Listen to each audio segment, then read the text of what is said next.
Le programme européen European Union for Health est doté de plus de 5 milliards d'euros pour la période 2021-2027. Du jamais vu, c'est-à-dire plus de 11 fois le budget accordé auparavant par l'Union dans le but de prévenir les maladies et promouvoir la santé, protéger les citoyens européens des menaces sanitaires aux frontières, contribuer au développement de systèmes de santé innovants, performants et durables, et faciliter l'accès des citoyens européens à des soins de qualité. Bon, qui dirait mieux? Nous avons demandé à la commissaire à la santé, Stella Kyriakides, de nous préciser le rôle de la future Health Emergency Response Authority, le HERA, et voici sa réponse. If the pandemic has produced one overarching lesson, is that we are stronger together.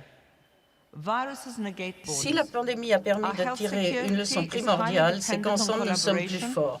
Les virus ne connaissent pas de frontières. Notre sécurité sanitaire dépend fortement de la collaboration, de la coordination des actions et de la mise en commun des ressources. Se préparer, agir et réagir de manière solidaire et responsable. Nous avons suffisamment appris au cours des 2 dernières années pour prendre des mesures décisives. Nous en avons vu assez pour comprendre que la fragmentation nous rend tous plus vulnérables. En novembre 2020, nous proposerons des changements structurels au cadre de sécurité sanitaire de l'Union européenne, jetant ainsi les bases d'une Union européenne de la santé forte. Ces propositions portent sur la manière dont nous pouvons améliorer notre préparation, surveillance, évaluation des risques, alerte précoce et nos interventions, afin de faire face aux menaces sanitaires transfrontalières et de mieux protéger les citoyens de l'Union européenne, tout en respectant pleinement les compétences de nos États membres.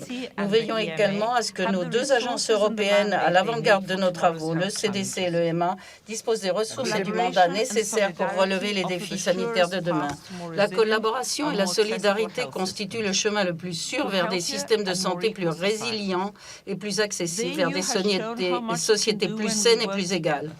L'Union européenne a montré tout ce qu'elle peut faire lorsque nous travaillons ensemble. Nos stratégies européennes en matière de vaccins en sont la meilleure illustration. Nous avons entièrement vacciné plus de 70% de la population adulte et avons exporté la moitié de notre production de vaccins vers le reste du monde. Nous avons mis en place COVAX et envoyé des vaccins aux 4 coins du globe. Au début de la crise, nos citoyens demandaient plus d'Europe.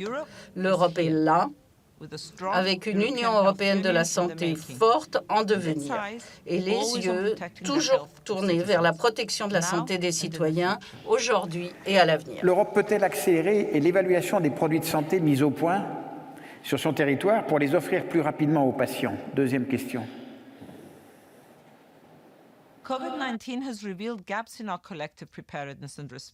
La COVID-19 a révélé des lacunes dans notre préparation et notre réponse collective. L'autorité de préparation et de réaction aux urgences sanitaires, l'ERA, est un élément fondamental de notre réponse à ces lacunes. Il est temps de passer des solutions ad hoc aux solutions structurelles, des solutions qui nous permettront de sortir de cette crise, mais aussi de nous préparer à la prochaine. L'ERA renforcera notre prévoyance, notre préparation, anticipation et notre réponse aux futures crises sanitaires. Elle s'attaquera aux vulnérabilités en matière de développement, de fabrication, d'approvisionnement et de distribution des contre-mesures médicales dans l'Union européenne et dans le monde. L'ERA assurera la préparation aux menaces transfrontalières graves pour la santé, puis identifiera des réponses collectives efficaces. L'Union européenne et ses États membres pourront ainsi identifier, acquérir et déployer rapidement les contre-mesures médicales les plus avancées en cas d'urgence sanitaire. En tant que tel, l'ERA sera un pilier central solide d'une Union européenne forte en matière de santé. La rapidité est ici essentielle. Nous avons adopté le paquet d'initiatives pour l'ERA il y a 2 semaines et elle devrait être opérationnelle d'ici 2022. Dernière question. La Commission européenne proclame l'Union européenne de la santé comme une réponse à l'avenir de notre vieux continent, dont acte, mais que cela veut-il dire exactement?